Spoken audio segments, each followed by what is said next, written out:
Hello बच्चों, class 11th chemistry के first chapter यानी रसायन विज्ञान की कुछ मूल अवधारणाएं में आप सभी का स्वागत है, जिसमें कि आपने रासायनिक संयोग के नियम भाग 3 यानी 5वें नियम को पढ़ लिया है।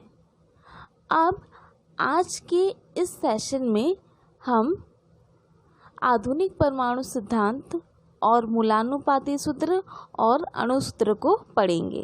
तो चलिए बिना समय गवाए अब इसे शुरू करते हैं।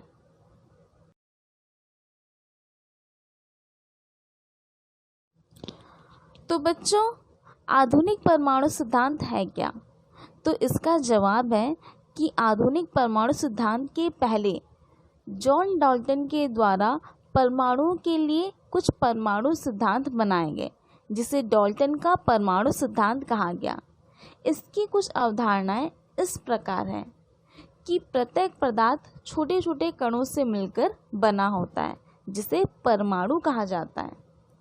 किसी एक तत्व के सभी परमाणु समान होते हैं। नेक्स्ट, भिन्न भिन्न तत्वों के परमाणु भिन्न भिन्न होते हैं।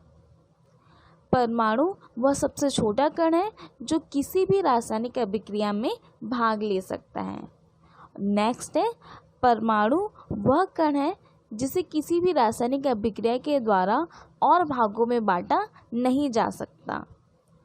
अब जैसे जैसे समय बीतते गया, कुछ वैज्ञानिकों जैसे जे थॉमसन, रदरफोर्ड और बोर के द्वारा कुछ प्रयोग किए गए, जिसकी सहायता से एक नई परमाणु सिद्धांत को प्रतिपादित किया गया, जिसे आधुनिक परमाणु सिद्धांत कहा गया।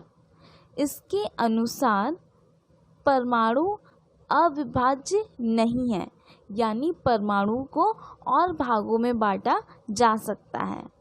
आधुनिक परमाणु सिद्धांत की सहायता से हमें पता चला कि परमाणु वह छोटा कण है जो 3 भागों से मिलकर बना होता है, जो कि है प्रोटॉन, न्यूट्रॉन और इलेक्ट्रॉन।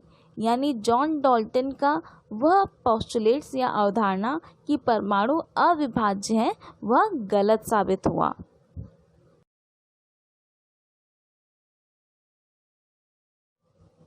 नेक्स्ट बच्चों, जॉन डाल्टन ने यह कहा था कि एक ही तत्व के सभी परमाणु समान होते हैं, लेकिन आधुनिक परमाणु सिद्धांत के अनुसार हमें यह पता चला कि एक ही तत्व के सभी परमाणु गुणों में समान नहीं, बल्कि भिन्न भिन्न भी हो सकते हैं, और ऐसे तत्व तो समस्थानिक कहलाते हैं।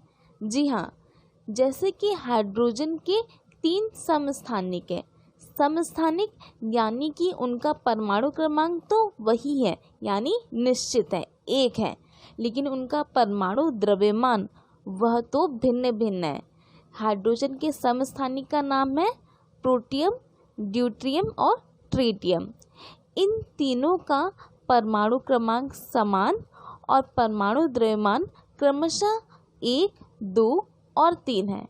यानी यहाँ पर भी जॉन डाल्टन का अवधारणा एक ही तत्व के सभी परमाणु समान होते हैं, वह गलत साबित हुआ।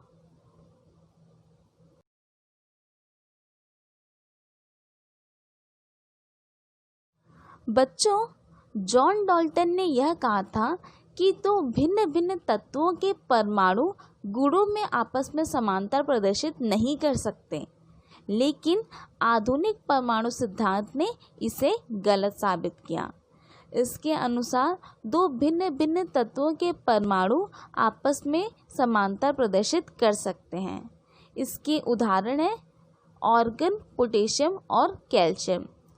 ये तीनों 3 अलग अलग तत्व हैं, जिनके परमाणु क्रमांक तो 18, 19, 20 हैं, लेकिन इनके परमाणु द्रव्यमान समान है, यानी 40।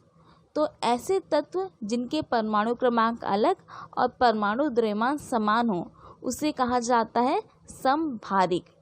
यानी यह नियम जॉन डाल्टन के वह नियम जिसमें कि भिन्न भिन्न तत्वों के गुण भिन्न भिन्न होते हैं, उसे गलत साबित करता है।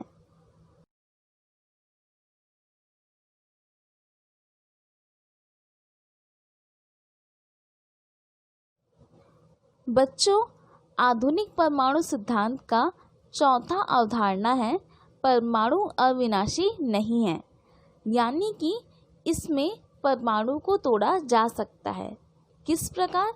जब किसी परमाणु में अल्फा, बीटा या गामा किरणों की बौछार की जाती है, यानी रेडियो एक्टिव किरणों की, तो ये परमाणुओं के तत्व ऊर्जा को लेते हैं, जिससे कि ये एक तत्व से दूसरे तत्व में बदल जाते हैं, साथ ही साथ नई रेडियो एक्टिव किरणें उत्सर्जित करते हैं।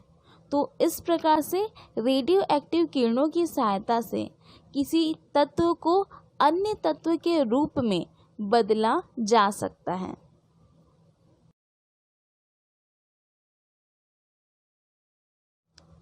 आधुनिक परमाणु सिद्धांत का अंतिम गुण है कि परमाणु वह सूक्ष्मतम कण है जो किसी भी रासायनिक अभिक्रिया में भाग लेता है। किसी भी रासायनिक अभिक्रिया को करने के लिए हम तत्व में मौजूद परमाणुओं की अभिक्रिया को करवाते हैं। तो इस प्रकार से आधुनिक परमाणु सिद्धांत की स्टडी पूर्ण होती है। यहाँ पे हमने जाना कि परमाणु अविभाज्य नहीं है, यह प्रोटॉन, इलेक्ट्रॉन, न्यूट्रॉन से मिलकर बना होता है। नेक्स्ट है, एक ही तत्व के परमाणु भिन्न भिन्न हो सकते हैं, जैसे कि समस्थानिक। एग्जाम्पल हो जाते हैं हाइड्रोजन के समस्थानिक। नेक्स्ट, भिन्न भिन्न तत्वों के परमाणु गुणों में समांतर प्रदर्शित कर सकते हैं। एग्जाम्पल है समभारिक तत्व, जैसे कि कैल्शियम, ऑर्गन और पोटेशियम। इनके परमाणु द्रव्यमान समान होते हैं, परंतु परमाणु क्रमांक होते हैं अलग अलग। नेक्स्ट है कि परमाणु वह कण है जिसमें कि अल्फा, बीटा या गामा किरणों की बौछार करके एक तत्व को दूसरे तत्व में बदला जा सकता है। और अंतिम है कि परमाणु वह सूक्ष्मतम कण है जो किसी भी रासायनिक अभिक्रिया में भाग लेता है। तो बच्चों, यहाँ पर आधुनिक परमाणु सिद्धांत पूर्ण होता है। बच्चों, अब आपका नेक्स्ट टॉपिक है कि अणुसूत्र और मूलानुपाती सूत्र है क्या। तो ये दोनों आपस में काफ़ी रिलेट करते हैं। जहाँ पर अणुसूत्र को मॉलिक्यूलर फॉर्मूला कहा जाता है, तो वहीं मूलानुपाती सूत्र को कहा जाता है एम्पिरिकल फॉर्मूला। अणुसूत्र वह सूत्र है जिसकी सहायता से किसी पदार्थ में मौजूद तत्वों के परमाणुओं की वास्तविक संख्या को प्रदर्शित किया जाता है, यानी उस तत्व में मौजूद परमाणुओं की असल में यानी रियल में कितनी संख्या है उसे बताया जा सकता है।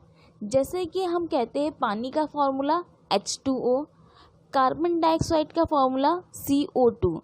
तो इस प्रकार से हमें ज्ञात रहता है कि तत्व में मौजूद परमाणुओं की एक्चुअल संख्या क्या है, हम एग्जैक्ट बता सकते हैं। नेक्स्ट है एम्पिरिकल फॉर्मूला, जिसे कहा जाता है मूलानुपाती सूत्र। मूलानुपाती सूत्र वह सूत्र है जिसकी सहायता से किसी भी पदार्थ में मौजूद तत्वों के परमाणुओं की वास्तविक संख्या को एक सरल रेशो के रूप में प्रदर्शित किया जाता है। सरल रेशो यानी एक सरल अनुपात के रूप में प्रदर्शित किया जा सकता है। जैसे कि बेंजीन का फॉर्मूला है C6H6, तो इसे एक सरल रेशो के रूप में CH के रूप में लिख सकते हैं। यह CH ही एम्पिरिकल फॉर्मूला है बेंजीन का। ठीक उसी प्रकार ही ग्लूकोज का मॉलिक्यूलर फॉर्मूला यानी अणुसूत्र होता है C6H12O6 और इसका मूलानुपाती सूत्र हो जाएगा CH2O। यानी कि यहाँ पर हमने C6H12O6 में सबसे छोटी संख्या चूँकि 6 है, उसे हमने तीनों तत्वों से डिवाइड कर दिया है, तो इसकी वजह से इसका एम्पिरिकल फॉर्मूला CH2O प्राप्त हुआ। तो इस प्रकार से बच्चों ऑक्जेलिक एसिड का यदि हम मॉलिक्यूलर फॉर्मूला देखें तो इसका फॉर्मूला है H2C2O4। यहाँ पे हम देखते हैं कि 2 सबसे कम न्यूनतम संख्या है, तो उसे तीनों तत्वों में डिवाइड कर दिया जाता है। तो इसका एम्पेरिकल फॉर्मूला बन जाता है HCO2। तो बच्चों, इस प्रकार से मॉलिक्यूलर फॉर्मूला और एम्पेरिकल फॉर्मूला आपस में रिलेट करते हैं। तो बच्चों, आज के सेशन में हमने 2 टॉपिक से डील किया। पहला आधुनिक परमाणु सिद्धांत, तो दूसरा मूलानुपाती सूत्र और अणु सूत्र, जहाँ पर हमें आधुनिक परमाणु सिद्धांत में पता चला कि परमाणु वह सूक्ष्मतम कण है जो कि प्रोटॉन, इलेक्ट्रॉन और न्यूट्रॉन से मिलकर बना होता है। यहाँ पे हमने समस्थानिक और समभारिक जैसे टर्म से भी डील किया। तो वहीं मूलानुपाती सूत्र और अणु सूत्र के बारे में हमें यह पता चला कि अणु सूत्र किसी पदार्थ में उपस्थित तत्वों के परमाणुओं की रियल संख्या को बताएगा। ठीक उसी प्रकार ही मूलानुपाती सूत्र हमें उसी संख्या को एक सरल रेशो के रूप में प्रेजेंट करेगा। तो इस प्रकार से बच्चों, आज के सेशन में इतना ही। तब तक कीप स्टडिंग।